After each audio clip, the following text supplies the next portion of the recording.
Hello, everyone, and thank you so much for joining us today for our next quarterly meeting.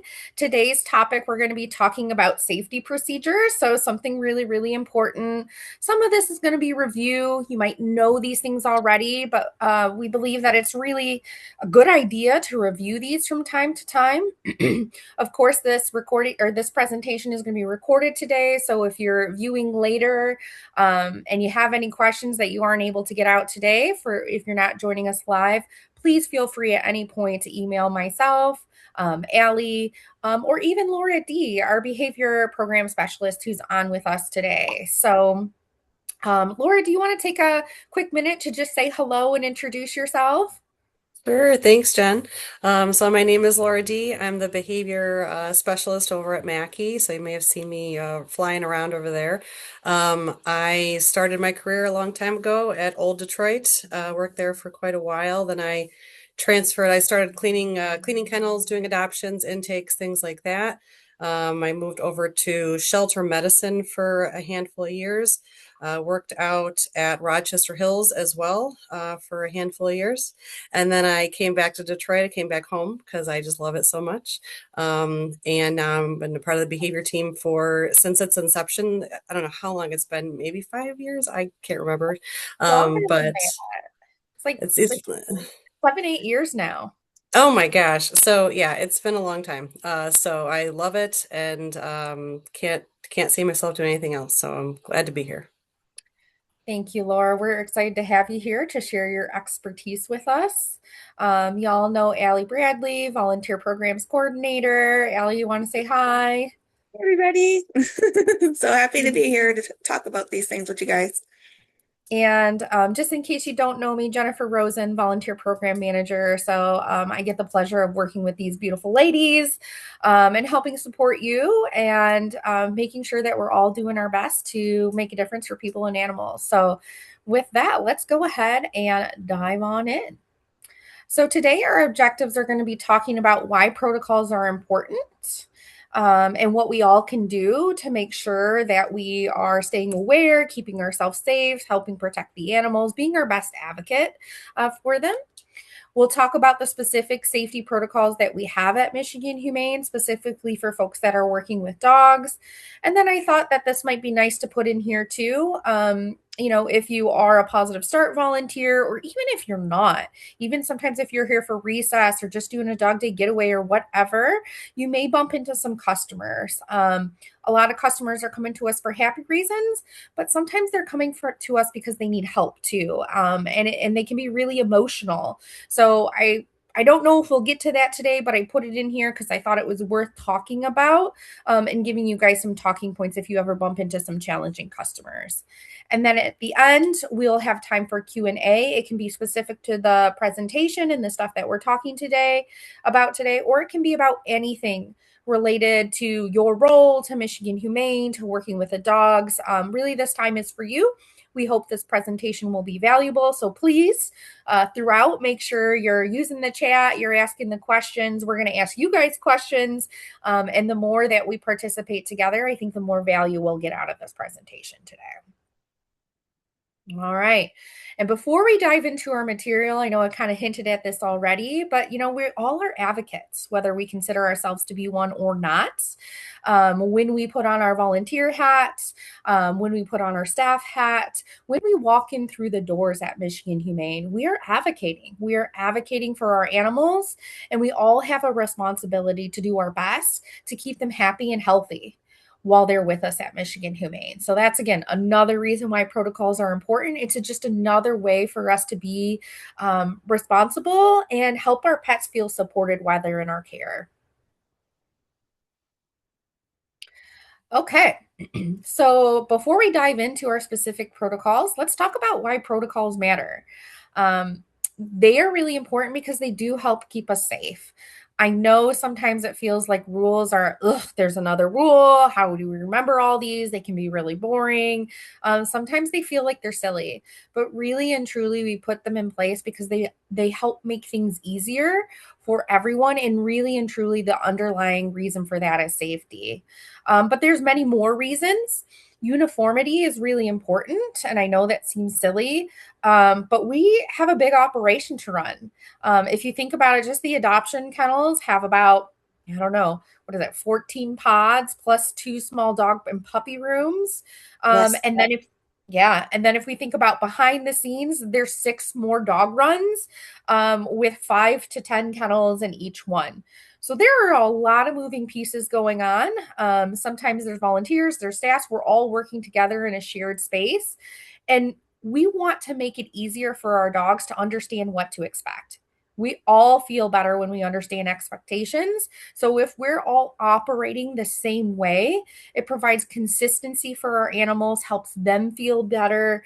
It actually helps a lot of our newbies, new people who are coming in, feel more comfortable because we're all doing the same thing. And it becomes easier to kind of just know how to operate in the space. Protocols also help us lower the risk of accidents. Again, these are put in place because of safety. The more we know, the more we're able to avoid accidents from happening. Protocols are usually just not made from thin air. They're data driven. So if there's a rule, probably we've had incidents or something happened in the past where like, ooh, we need to take special precautions to make sure either we're keeping our human companions or our animal companions safe. Another reason protocols are important is because they simplify decision-making process. And we are not saying at all that we want people to be robots and blindly just move around and not think for themselves. But it can be really stressful in a shelter environment, and animals can sometimes surprise us, especially if we're not experts at reading body language. And the more we house animals in care, the more that we learn. The stressors that put on them can really, they can go through a whole wide range of feelings and emotion, and sometimes we're not catching it because it's subtle. So when we have these rules in place, they make it easy for us not to figure out, oh my gosh, what do I do in this situation? We just pull from our back pocket that protocol that we've already put in place. And then you don't have to think about, oh gosh, the dog did this. Now what do I do? It's just there for you. Like I said before, protocols build confidence. Again, we know exactly what to do if X, Y, or Z happens. They can bring efficiency. When we're all operating and speaking the same language, it becomes easier to work together and to support our animals, again, with that consistency that's so, so important. I bet Laura can really speak to that about how important it is for the behavior team specifically to be speaking the same language. So that way they're keeping our dogs safe and healthy. And then also to make sure they're helping as many animals as possible throughout the day. Again, there's more animals always than people. So efficiency and moving through our protocols or moving through our processes is really important. And I've mentioned this like 15 times already, but predictability for our dogs, predictability for each other. We know how other humans are going to act in certain situations, and that can really take down the unknowns, and unknowns a lot of time cause stress. So again, protocols can be really, really important, and that's why we're taking the time today to go through these with you guys. Anything, Allie or Laura, that you want to add to this? No, I think we're good. We're going to talk a little bit more deeper in why these are so important in the next few slides. Awesome. Thank you. I really like the predictability aspect. That's consistency is key to life. So I really like that. All right. Well, let's get into what to do if a dog gets loose. Now, first and foremost, I just want to say this has happened to probably every Michigan Humane staff in the building, me a couple times, so I'm going to say that just out in forefront. So if this does happen to you, do not feel bad. You are not a bad dog handler.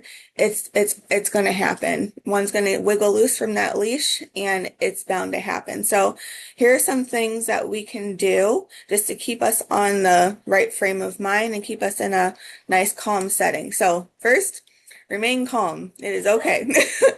Second, you always want to yell out, loose dog.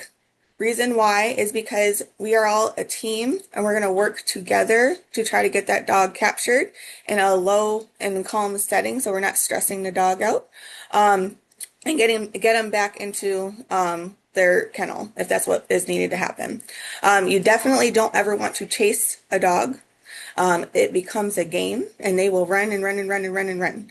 I always tell volunteers when I first do their first training is to get lower on the ground, call them over, always have those treats available in your hand right out of that pocket so you can throw them right on the ground. Have your slip leash if it's not already on the dog, because sometimes they do slip away from you while the leash is still around their neck. But if it's not on the dog, have that loop ready, have those treats on the ground when they come. Oh my gosh, what does she want from me? Put it right over their head, and you got them captured. Sometimes the dog will not want to always approach us, right? So that's why it's always best to work as a team, because maybe we can close them off into an interaction room or a side of the adoption floor, perhaps. Same thing in the middle of the hallways. We can get them to a area where we can close them off. And again, low stress approach. We're trying to get them captured. Did you want to add anything to that first part, Laura?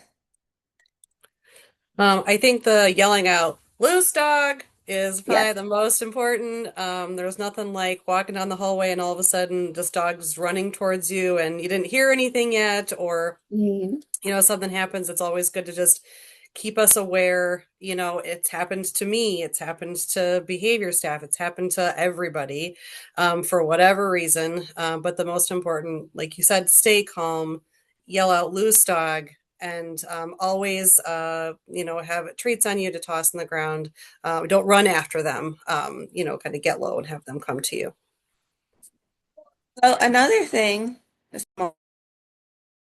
another thing that we can do too is I always tell volunteers, especially when you're a newbie, right, and you're just getting into the things you're just learning new protocols and such. You're learning how the staff may clean, those type of things, how they clean the front and the backs differently, right? Sometimes the staff do leave that door open that leads out into the main hallway. So if that is the case, you are always welcome to ask the staff member to close that door. So that way, if the dog does get loose, they just have that roundabout to run in, right? Same thing with the when you're taking the dogs out the backs of the kennels. You close the front, the one side and the other side. So that way, if the dog gets past you, they just got that line to run in, right? And then you can capture them a little bit easier that way.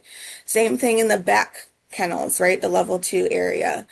You want to close that door behind you when you are getting the dog out. So that way, if the dog does run past you, they just have that run to run back and forth in. And it's a lot easier to capture that dog. In the outdoor area, same thing. You don't want to run after the dog. Get down low, call the dog over. If he's not coming and you notice he's not coming, right, and you've tried the treats, you try to, come here, baby, come here, baby, those type of things, you want to call the call center, that 866-643-6263 number. Immediately say, hello, I'm a volunteer at Michigan Humane Mackey. I'm outside with such and such. He got loose. He's not trying to come back to me. They're going to immediately call management on the floor and they're going to send out the brigade to come and help you. So you're not alone, you are well supported. On Sundays specifically, since we do have that front gate closed, sometimes it does happen the dog will get loose, right? You've tried those first things, they're not happening, right? The dog's not coming towards you. You can call that foster line, and I will include that in our follow-up email today. And then we will send staff out there to come and assist you. All right. Yeah, I just want to add to that again. This could happen. And hmm again, it does happen. And sometimes it's not even you, it's a customer with a loose dog, right? So again, just stay calm. That's the most important thing. And if you have a dog and a customer's dog is loose, create space, create distance. You can come back inside the building and you can let staff know. So we're here to help. We want to make sure that you have those numbers so you know who to contact when, because it can be a little confusing depending on what day of the week that you work and where staff are. Of course, when we're open to the public and there's people moving all around in and out of the building, you're working in the back, it's a lot easier to run into folks. So if you are outside and you do have staff near, or maybe even you have a guest with their dog on a leash, it's still good to yell loose dog, hmm because that way the other people around know, because you don't know if other dogs are dog friendly or not. And we do have various degrees of dogs and sociability, at the shelter, especially when we talk about guest dogs.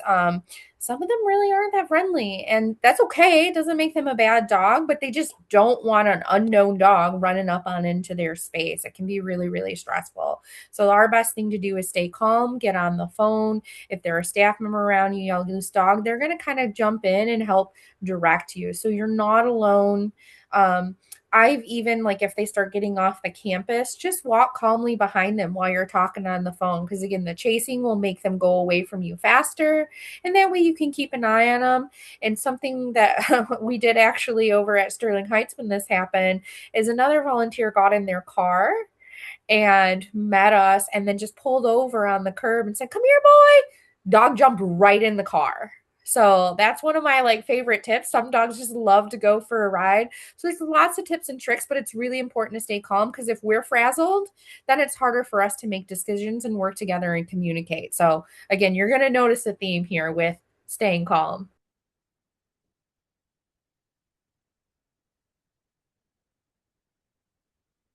All right. So dog fights.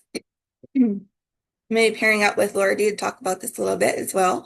But this doesn't happen very often, but the reason why we did want to address this is because when it does happen, it can put you in a state of mind, right? So we wanted to prepare you as best as we can, because sometimes even when this does happen, fight or flight takes a hold and that kind of goes out the window, but we still want to provide everything that we can, all the information we can, so that way you feel well supported if you do happen to be in this occurrence. So first and foremost, you do want to stay calm. You do want to get help as quickly as possible. So yell out help. That is going to give you an immediate response. You don't hear that very often in the shelter. So people are going to stop what they're doing and jet right over to wherever that location of that sound is happening. In that occurrence, you don't ever want to try to separate the dogs alone. So you don't ever want to put your hands right in the middle. 9 times out of 10, almost 10 times out of 10, that dog is going to redirect onto you. And we want to make sure that you are being kept in the most safe possible prediction as possible, right? The staff will take over. Sometimes the staff, if it's just you and the staff member, say you have one of the leashes, the other person has a leash trying to get it over the dog's head or whatnot, you might be able to work in lockstep in that certain type of predicament. But you don't want to work alone. Staff members do not work alone either. When this happens, we always work with 2 or plus more people together. It's very dangerous if you're working by yourself. And also, I would like to say, if you are in a play yard, or if you're in a room, or even if you're in a play yard, the dog's on the next play yard over and they're fighting through the fence, it is okay to leave them there, to go and get help. The sooner you get help, the faster that we can get those dogs separated and we can evaluate and see what's going on, if there's any injury or perhaps. Did you want to add to that, Laura? Sure. It has happened.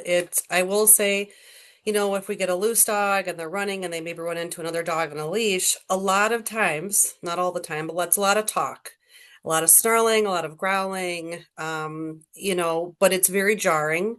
And it's really, really important to stay calm. I mean, even, my heart rate will go up and I'm like, okay, you got to take a deep breath, be aware of your surroundings. It always takes, 2 people, one each has a leash to stay calm. The behavior team members also carry a citronella spray on them. It's like a safeguard that if for some reason we cannot break the fight up by like a verbal correction or getting the leash on or safely, it's a citronella spray that we spray up the nose. We try to get it towards the nose, not the eyes. But just to kind of give them like oh, I don't want to do that. I don't like that. And then they back away. I personally have never had to use it. Thank goodness. I know it has been used at West a time or so. So, where there are tools in place that we can use. Again, super important to stay calm. important to kind of debrief with yourself and with, volunteer team and even behavior team afterwards, because it is very jarring and those situations can stick with you because it sounds really bad. Usually it's a lot of talk and it's like, hey, I need some space, but um, the more you stay calm, call for help, we will take care of it as soon as possible. That's great. The only thing I want to add is, sometimes you will need to shout for assistance depending on where you are and where staff are, in location to you. So it's okay to say, I need immediate assistance to row 5, something like that.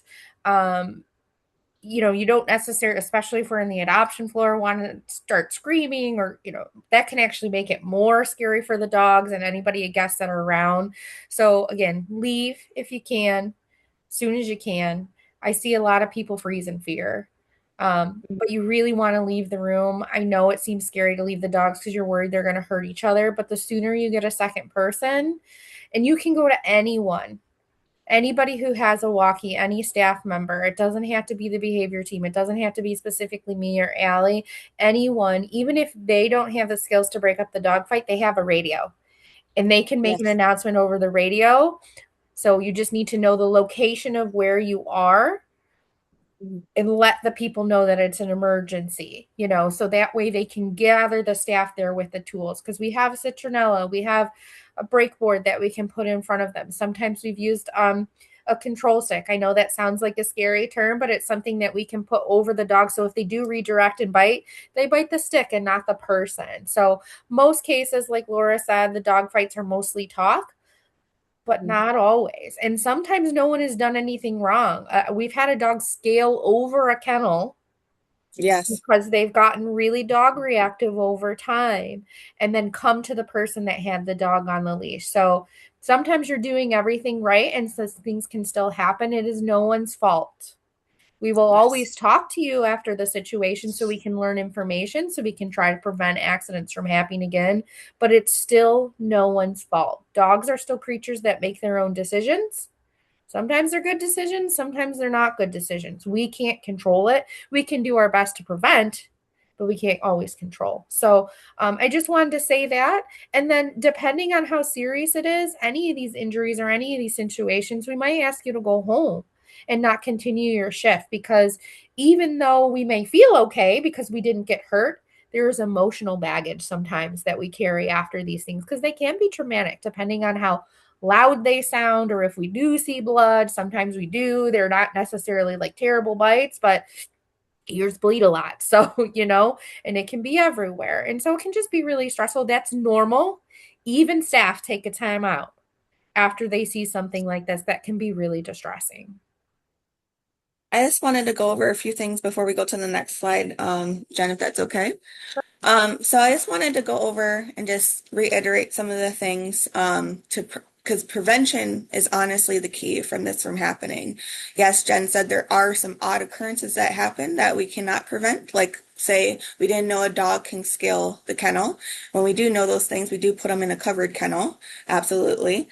But definitely prevention is key. The distance plays a key part, keeping 10 to 20 feet in between those dogs, unless you're instructed to do something different. Keep the play yard closed between the dogs, a play yard of absence in between those dogs to avoid fighting from happening. While walking indoors, definitely say dog around those blind corners, because run-ins with dogs in those blind corners happen quite a bit. And then we go woo woo woo, and we turn around and we get the dogs going in separate directions. So that happens a lot. So just saying dog ahead of time, listening for those tippy taps coming down the hallways on the opposite end. Those are all great key ways to prevent this from happening. Scan a play yard before entering into it. I'm talking about the back play yards, right? Where there might be a dog on all the way in the end and you don't see it until you get to it, right? So just do a quick scan. In the adoption play yard, there might be, staff and a couple of customers doing an interaction with the dog. So make sure you're not just going right out into the play yard. There are other exits that you could utilize. Being aware of the clinic side of the building. So, like Jen was saying earlier, it might not always be our dog that might be the issue. It might be an own dog, right? It might just jump out of the car or something crazy like that. So just being very vigilant of your surroundings and what's going on. And then you'll be able to react to that instead of reacting to a very devious situation. That's Oh, good. that was it. That's good. All right. Mhm. Reactivity. Laura D, can you please define what barrier reactivity versus leash reactivity is? So they're very similar, especially considering a leash is technically considered a barrier. So reactivity is, when dogs see other dogs, they might see people, they can be reactive to noises or movement, and it can look like barking, growling, lunging, or hard pulling, intense focus, baring teeth, or even snapping. And the reactivity is, it can be from a very social dog that's very frustrated that it can't greet another dog. Or it could be from fear, where they're very nervous and they're trying to increase the distance and say, I need space. You will see reactivity on the leash, I know, on walks with, cars going by, dogs, people, all that kind of movement. And you'll also see it in the kennel. Sometimes we see, reactivity in those back kennels where the dogs, it's more of like a fence where they can smell us, they can touch us if we put our fingers through. We're not supposed to, but we give them a treat. It's more, it's not that pod glass. And sometimes we'll see barrier reactivity in the back kennels, and the same dog will not show that same reactivity in the front glass. Just depends on how comfortable they are, how they're managing their fear and stress. Sometimes we see it in the pods and we never saw it in the back. So it just kind of depends on their level of exposure to other dogs and things like that. So that the pod glass, the kennel door, the leash, those are all also all considered, they're all barriers. They're barriers to greeting another dog or greeting the people. And that could increase frustration. So why do they, or what do they react to? So I know that there's a few more. Yeah, we have people, animals, movement, sound. Um, you know, Dogs don't necessarily bark at people because they're fearful, or want to greet them, or they could be fearful when they want to greet. The most important thing when you have a dog on your leash that is reacting to whatever it is, you may not know what it is, they're just barking, is to prevent and avoid. So there are different things that, if we were able to really train and work with the dog, you could do engage and disengage, but that's just not where we're at in a shelter environment. Typically, a dog has to be, fully decompressed to be able to learn and to practice new skills. And the most important thing that we can do in the shelter environment is to prevent and avoid. So if a dog is focused on something and they are, barking, take a different route. I cannot tell you how many times I'm either walking through the shelter or walking around the property or something like that. And, oh, a dog's coming this way. And okay, go a different route. Oh, a person's coming that way. Oh, I got to take a different route. Oh, there's a car. Oh, I got to take a different route.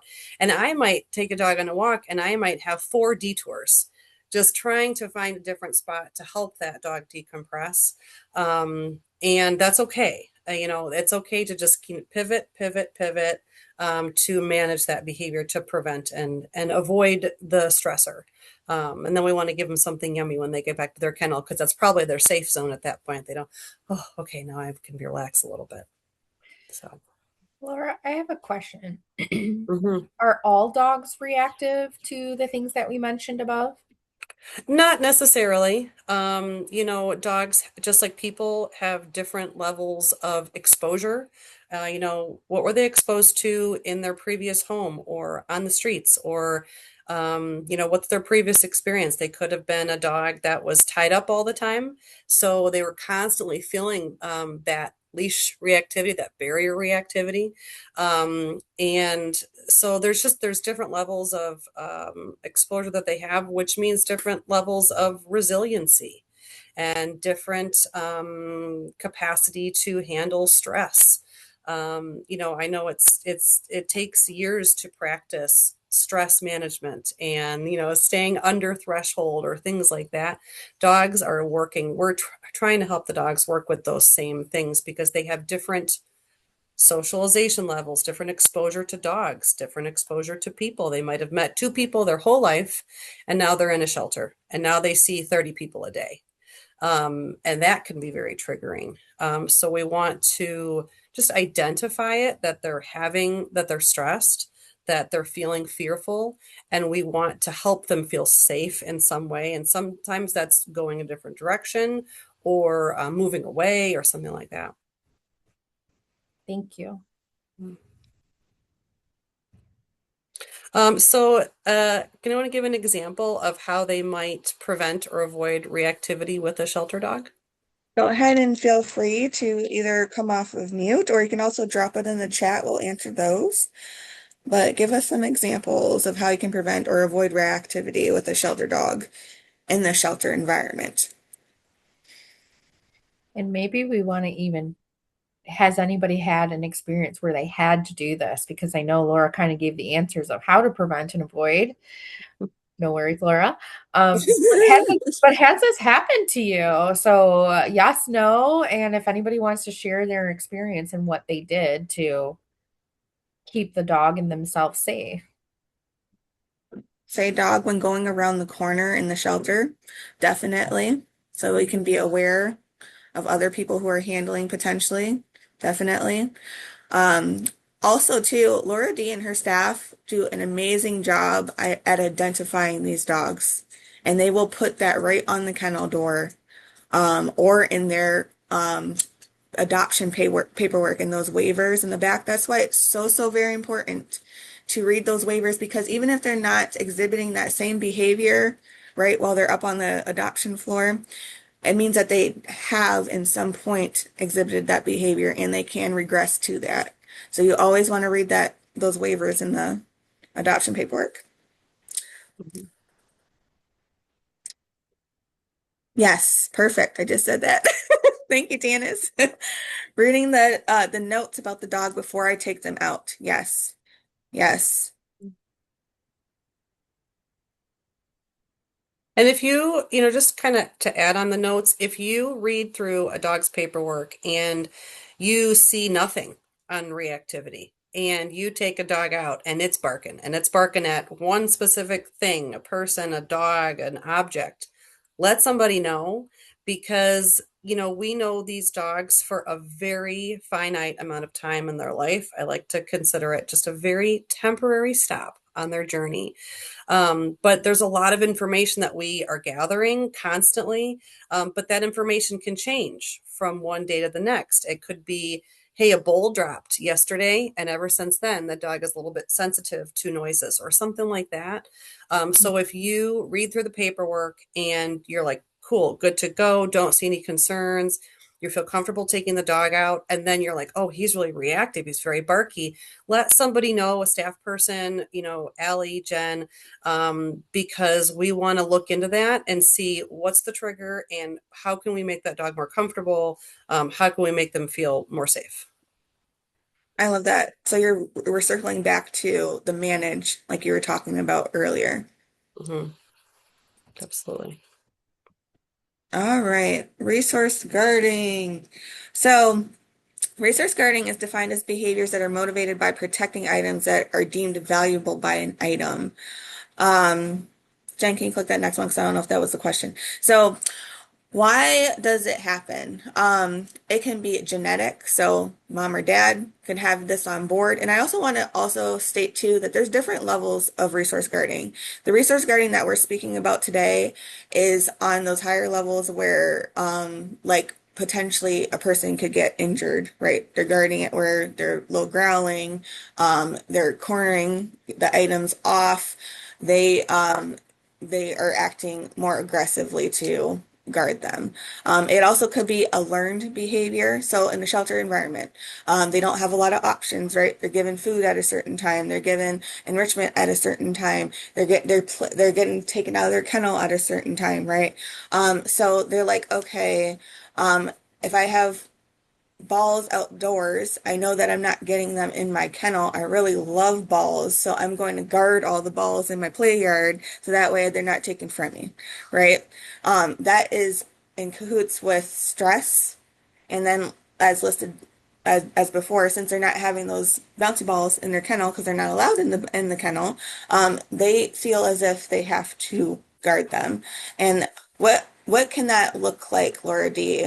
I know I just listed a couple of the symptoms, but like what can that exactly look like outdoors, say, and you're playing with a dog, you're playing that polite play, right?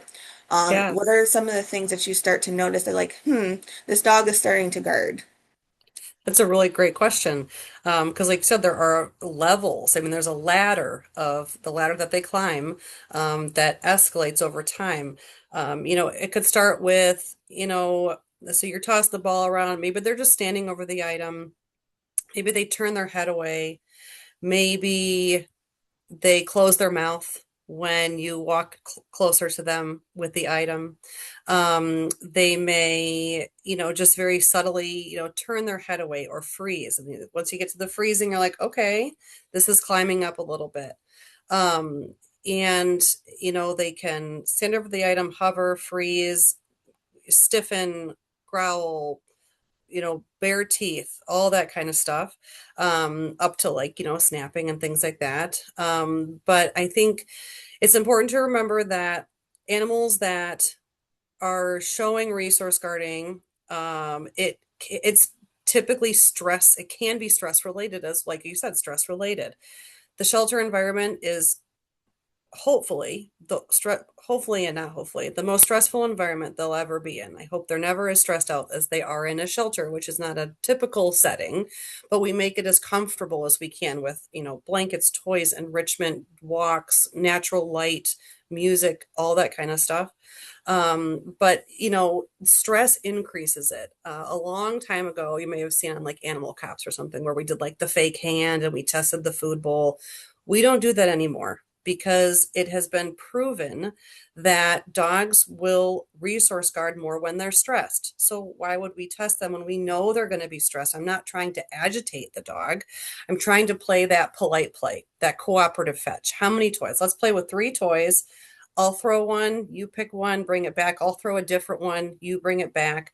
Even when a dog brings me a toy, I don't take it from him. I know it's hard because it's like, oh, thank you so much. It's kind of, we think it's like a sweet thing, but I'm not trying to take something away that feels good. I'm just trying to give them more feel good things. Um, so I think it's also important to remember that, we dogs can guard in different areas for different items that we don't realize is important to them. Um, our behavior director knew a dog once that she said guarded like a divot in the ground. It was just like that was the focus point of that dog's interest. And then every dog around it, she was in a doggy daycare.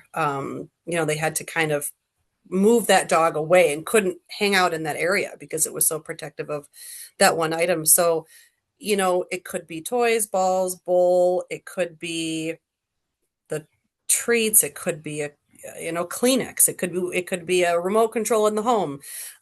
It's whatever that dog feels to be valuable at that time. And you know if you want to bring down the additional slides, like how do we manage it? um oh, you're on mute.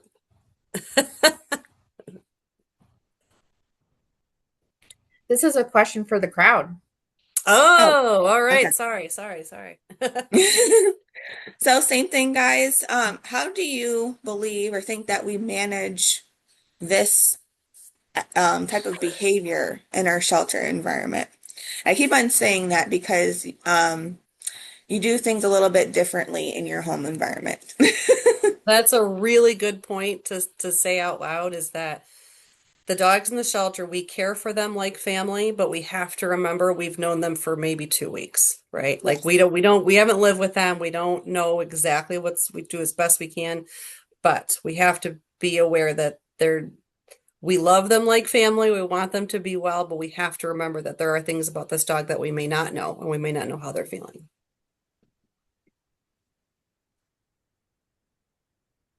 Distraction. Distraction. I like that. It's like a redirection, like tossing treats away from your body, have them move away from the item. And it would be you'd want a safe distance. So tossing treats 4, 5, 6 feet away is not enough. They will be faster than you. And if they really Mhm. want that item, they're going to get it. Mhm. So I would give like, 10, 20 feet, like really toss those treats, or a toy away, or even move your body away, distract them, give them something to do at the other side of the yard, and then maybe go back or just leave it. I love how you said that, Laura, because when I do the polite play or polite fetch, I call it trade. So you might hear that Yeah, interchangeably with me. yeah, I don't, when the dog is running towards me, I don't let them see me picking anything up off the ground. I bingo. always pick Right. it up when their back is towards me and they're running after the other item already. So that That's great. way they don't see me going after the toys and they feel like they have to guard it. I So I like do that. that. I do that with every dog. I feel like that places me in a position where I'm not potentially going to be put in that position, if that makes Yeah, any sense. you are one step ahead. Like you are already Yes. one step ahead. You are ready for it because you call it polite play. I call it a cooperative fetch. Mhm. Something that involves, like the trade. It's Yeah. not like I'm handing them something and we're doing an even exchange. It's like, no, I'm going to toss something far away. Let's get some distance going. And keep things very like fluid. And having a toy in your hand that they don't realize is a good way to keep it really fluid. I like that. So how do we manage it? Think ahead, like Allie was saying, having a toy ready, not having them see you pick up the toy. We all do it. It's not, it's okay, but I think it's a good practice to to play that cooperative fetch, play that polite play. Give plenty of space. 4, 5, 6 feet doesn't seem like enough when you have a dog that's standing over an item. They're asking for more space.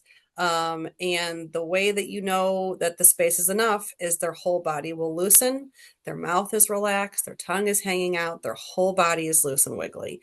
If you notice, a tail dropped, any tension in the face or crinkled forehead, closed mouth or tension in the mouth, and lips are really tight, that's an indicator to give more space. Whatever it is, give more space. Um, Laura, we, I yeah. also wanted to ask too, I've had a dog who like grouped toys together and such, right? Yes, that is a fine. Yeah, And like in the corner of the play yard or whatnot.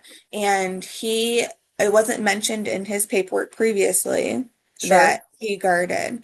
Why is it so very important to tell somebody, a Oh, staff that's good. member, the volunteer coordinator, Jennifer, that you've seen this behavior being exhibited? That's a good question. And because we have to consider not everyone has the same level of experience and the same level of exposure to dogs. So adopters don't know all of these things that we're talking about typically. Mhm. And they may have previous experience with dogs, that resource guarded, and they know all about it. Very possible, but it's also possible, and probably more common, that it's a first time dog owner. They don't know about resource guarding, or they think it's only over food or something like that, or there's a lot of misconceptions about it. And it's important to just give them that space that they need to kind of figure it out. If we don't know about it, it's possible that they've never been around that many toys. They may have found a specific toy in that lot that they're like, that's my toy. Mhm. And it's important to tell somebody because we want to manage it. We want to prevent any issues. And especially, I want to bring up kids. Kids don't know about their toys are different than my toys. We teach them those things. And, it's a learning experience. And we don't want to figure it out once they're in the home. If we have the information ahead of time, we can say, hey, this dog, when we gave her a bunch of toys, she hovered them in a corner, she stood over them and stiffened. Now, the dogs that we put up for adoption typically will have shown low level resource guarding, turning their head away, standing over the item, freezing, maybe growling, maybe. Dogs that guard space are typically not able to, they're not safe dogs, but we do see that. We have seen that. So it's really important when we see resource guarding to say something because we want to make sure that our friends, our neighbors, our family, our community members, everybody around us is safe and they're aware of what's going on. And the only thing I want to add to that is it can start off really low level.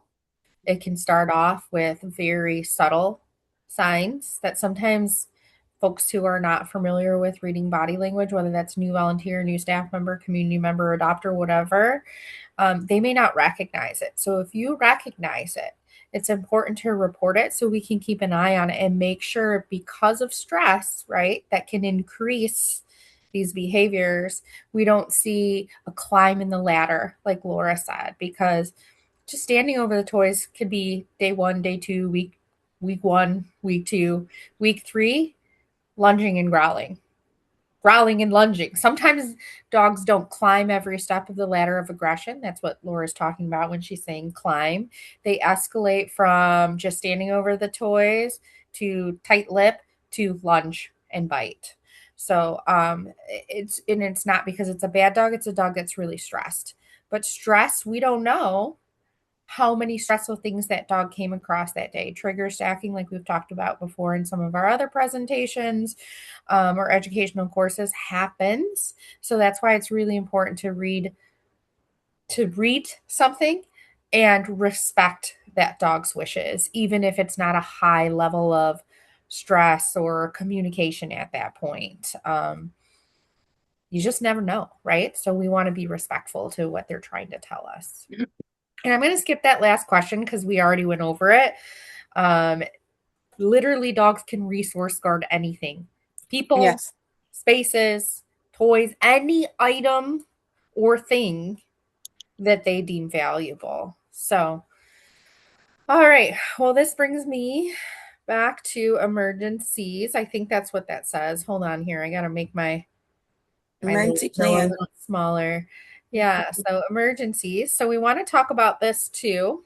Because we talked a lot There we about go. the animals. But animals and people, when they're in immediate danger, that's a true emergency. There's a lot of things that can happen in the shelter that aren't good or not safe, like accidents.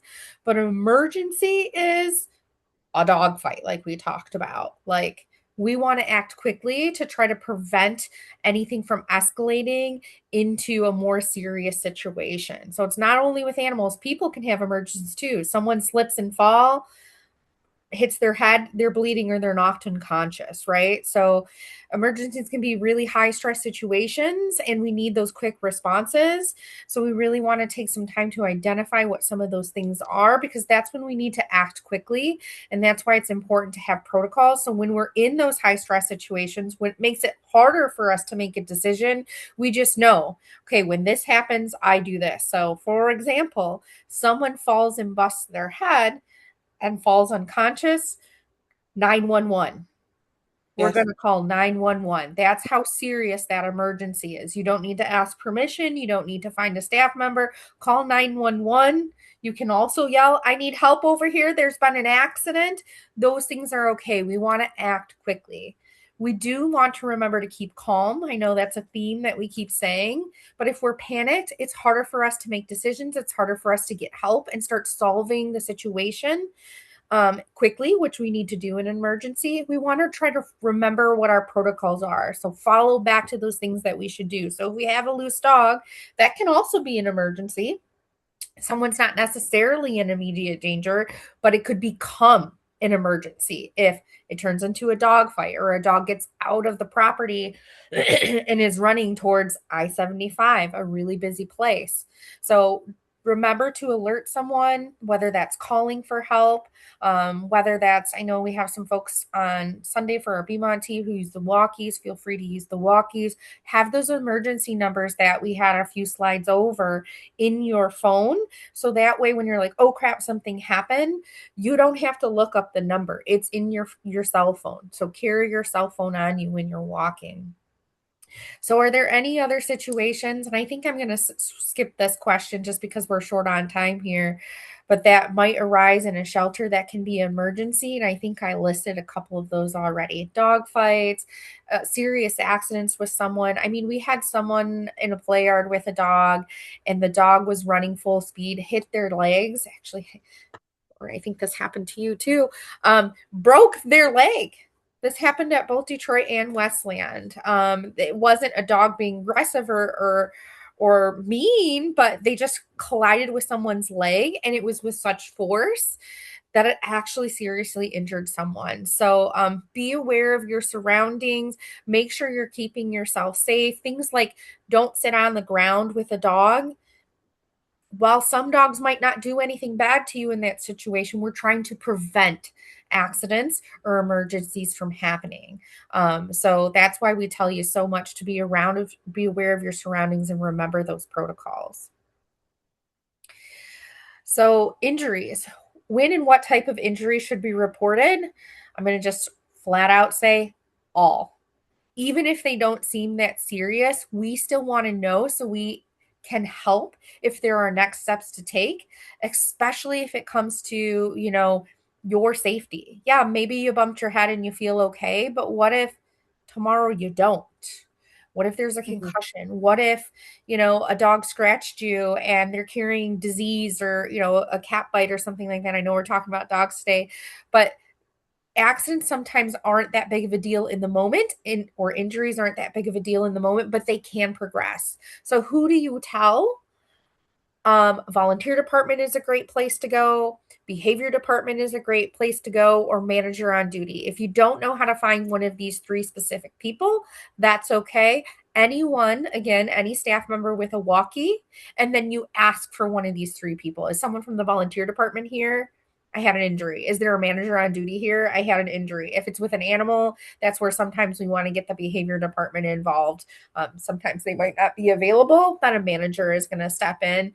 They know the questions to ask to make sure that you are okay, and that if something happened with an animal, we're getting all the information that we need to know next steps. So it's not necessarily that anyone's in trouble, but we always want to gather that data. Remember, data is how protocols to keep people safe, to keep animals safe, are put into place. So it's really important that we know about these accidents or these injuries when they happen. What can you expect? If there's an accident, we're going to fill out a small accident report. Again, that's how we gather that data. So we're going to ask you a few questions. Some of it might be filled out on a sheet.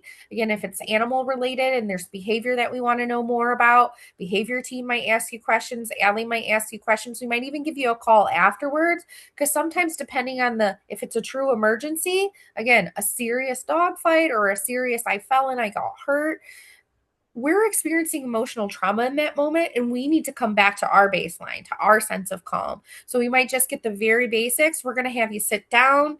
Had someone hit their head and they were bleeding. No, we're not going to go back to walking dogs. We're going to sit and we're going to relax. And then after we stop the bleeding and we talk about what happened, we're going to send you home so you can relax. That doesn't mean you're not going to be able to spend time with the dogs ever again. accidents happen, but we just need some time to decompress. That potential check-in. So like I said, even if it happened today, we might be calling you a week or 2 weeks from now to see how you're doing. That's normal. We do that for everyone because some of these things, again, they can leave a mark. They can leave a mark on our heart. They can sometimes shake our confidence. We feel like it's natural human behavior. What did I do wrong? Sometimes it isn't anything we done wrong. We just work in a place where there are a lot of, I don't know, what do I want to say? Things that can just happen. I don't want to say it's an dangerous environment, but it's a high stress environment. There's a lot of variables. That was the word I was looking for happening around us. And sometimes the environment can be a little bit unpredictable. We don't always know what guests are going to do. And even though animals are really good sometimes at communicating, sometimes they're not. So, what happens if there's a bite or a bite case? So, all bites are required by the state of Michigan to be on a 10-day quarantine. So that's with teeth. And if they if they break the skin, it doesn't necessarily mean that it bleeds. It could be a scratch with a tooth where the skin has been raised. Saliva can get into that, and that's how rabies is transmitted. It's very unlikely that someone is going to get rabies from a shelter animal if they have an accidental tooth scratch or a true bite, but it is required by law that we quarantine them so we can make sure because rabies is serious. It's fatal to both humans and animals. And while we vaccinate animals against it, humans typically aren't prevented. We don't do rabies vaccines as a preventative. So we would that's where, okay, now maybe there is a risk here. Maybe that's something a human would do. They would start a rabies vaccine series to make sure that they're safe. And the 10-day quarantine period is what we watch to make sure that an animal is healthy. So you might get calls from us. You might even get a call from animal control because those are the people that keep up and make sure that we're doing those quarantines. Now, a bite, if an animal goes on a bite hold, um, that doesn't necessarily mean automatic euthanasia. Some people think that. That's not true. There are a lot of reasons. Sometimes dogs' teeth come in contact with our skin, and a lot of times it's accidental. We still have to do a quarantine no matter what if there's broken skin, but the animal is always reassessed. We look at the reason for the bite, the reason for the accident. Some of those things, yeah, maybe they could have been prevented, but it was an accidental thing. A dog jumped up for a toy and he scratched a hand and or left a little puncture mark on the hand. Happens a lot with puppies. It's not an automatic euthanasia.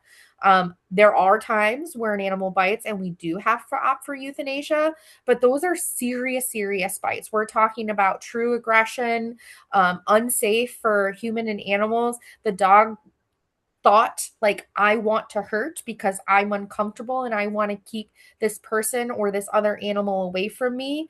Animals sometimes do make choices, like we said, even though they're in high levels of stress. Again, we can't say that that wouldn't happen again in a lot of these cases. So especially if an animal has a history. I have a history of biting children that one passed because it scares me. Well, out there in the world, there are small children all around us all the time. We can't avoid those things. So that's sometimes where we have to make a really difficult decision to say, this animal may not be a safe adoption candidate. But it's never one person, it's never one incident. Our behavior team, our management team, we're all looking at scenarios in the case and how serious the bite was. And our goal is to always place that animal whenever we can. But again, we have to think about what Laura said is not everybody out there in the world is an animal expert. And sometimes the best case, the safest and most humane thing to do is choose humane euthanasia for that animal if adoption and being safe in the world isn't an option. I just want to piggyback real quick, Jen. Yeah. I know that there can be hesitancy reporting injuries because sometimes people feel like, oh, it was my fault or I did this thing wrong or whatever. And I just want to stress that we're all humans, and everybody, imagine if you were a first time dog owner and that happened and you felt like it came out of nowhere. We have to think of, you know, many people handling this animal and different skill sets. And our goal is to figure out how to manage that behavior. Dogs that go on the 10-day bite quarantine, behavior staff, DVMs, doctors have allowed behavior staff to take those dogs out daily if, like, a singular person, if we feel the animal is just arousal or stressed or frustrated. So they can't go out with staff, but a behavior person will be able to take them out. And our whole job is to assess risk. So we're looking at how do we manage, how do we prevent, how can we teach others to manage or avoid this behavior, and kind of go from there. So, and like Jen was saying, the dogs have a choice. You know, just like people, you can move away, you can move away, you can give distance, you can do something else. So just keep that in mind, when you're concerned about, do I have to report this injury because I'm worried about the animal. Well, as a community of animal welfare caregivers, we have a responsibility to each other, to keep each other safe. And I think that really is what kind of this comes back to. It's important to just discuss the behavior. It's not, it's nothing anybody did wrong. It's not personal, but we want to make sure that everybody across the board can handle this animal safely with, some tips and some tricks. So, thank you. Yeah, and it doesn't mean it's a bad dog either. Sometimes when they're making these choices, it means they're under extreme stress and they're not feeling mentally well anymore. And these things can even happen to people who are skilled. There have been dogs that, even with the behavior team, some of our most skilled handlers in the organization, dogs can't cope anymore. We're not able to safely manage the behavior.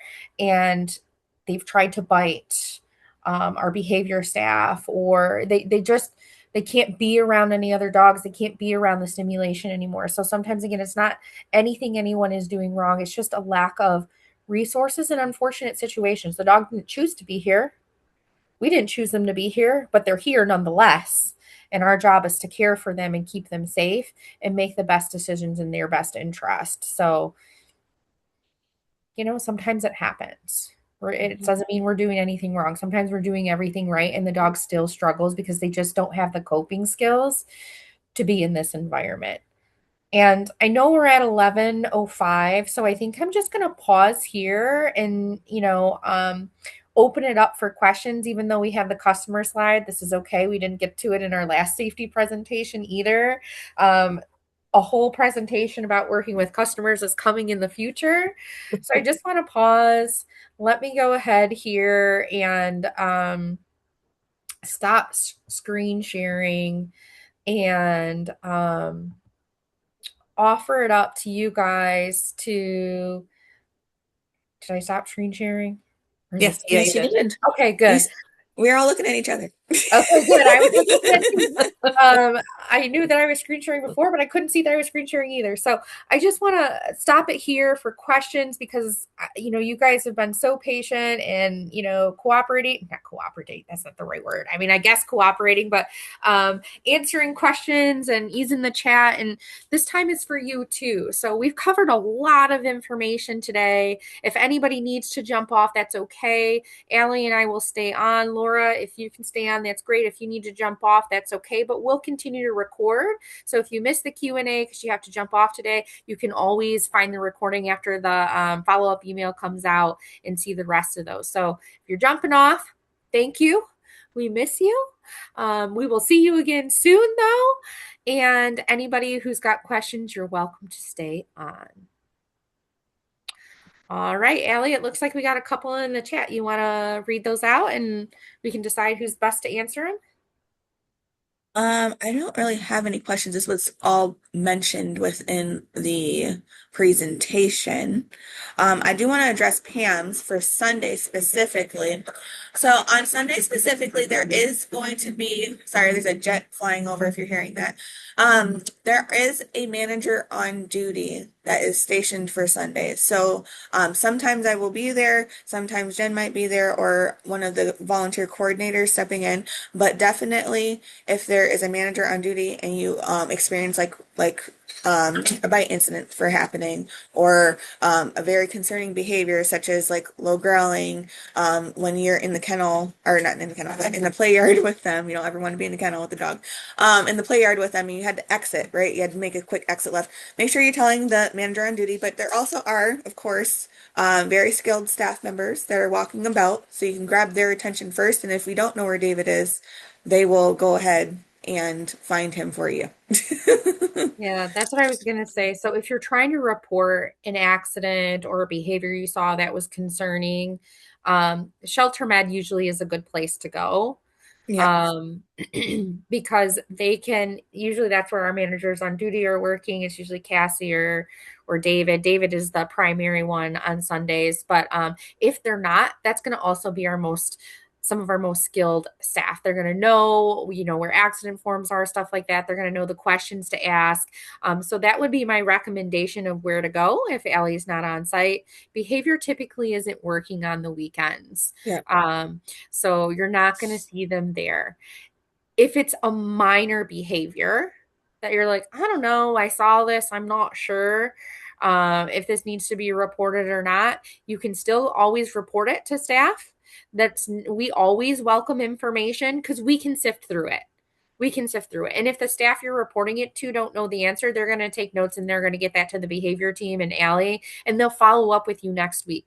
They'll look at that dog next week when they're back in care. So, but if it's an accident, almost any staff member can help with that. But they're going to, again, they're going to get the manager on duty and they're going to assist you. And usually if there's not a manager on duty, our Shelter Med staff are next in line because they're some of our most seasoned staff. So if Go it's ahead, something Sam. minor, can you just write it in when your follow up there too? If it's something like he tried this or this, instead of like going out, but if it was serious resource guarding and growling, Yes. then tell somebody personally. Yeah. Minor, you can use if it's minor, I wouldn't only write it on your behavior sheet because I know you're talking about the scripts, right? We're not going to necessarily check the scripts. Those are tools for communicating with other volunteers. So in your case, Pamela, use the behavior concern binder that's in Allie's office. Okay. It's the pink binder. You Mhm. can write it there, or you can send us an email. The thread that Michelle does, we have that behavior reporting email thread too. So those are all options. We can make sure we send those out again so you have them. So Pamela is specifically one of our BMOD squad volunteers. So sometimes they're working with some of the dogs that are more challenging in the shelter that are, struggling a little bit more with certain behavior. So it's a great question to ask. But for anybody, just regular volunteer working with the dogs, again, if it's serious and you feel like it's serious, it was scary, report it to a staff member. If it's something you're just not sure and you have questions about, the behavior concern binder in Allie's office is where you can leave that note. It's a pink binder in the volunteer coordinator office. Great questions, though. We can make sure we put this in the follow-up notes from the email that goes out after this. Did that answer your question, Pamela? Yeah. Okay, great. It looks like we have Katie asked, is the same protocols processed for cat bites? Yes, exactly the same. They will also go on a 10-day quarantine, even if it's an accidental tooth scratch. It doesn't matter if it's a full-on bite. It's the same process because cats and dogs can both carry rabies. And so that's the state of Michigan law that shelters are required to follow. It does not include scratches. Scratches still need to be reported, but an animal isn't going to go on a 10-day bite quarantine. Great question. Katie, does that answer your question? Any other questions related to that? You can come off mute if you'd like. I think Well, Katie's thanks, left. Oh, she Yeah, she's left not already. anymore. Oh, yep, I see it there. Okay, Yeah. I think that looks like the end of our questions. Thank you all Thank so you, everybody, much. for joining Thank us. you. Remember, prevention is key. There you go. We appreciate y'all. Have a great weekend. Thanks.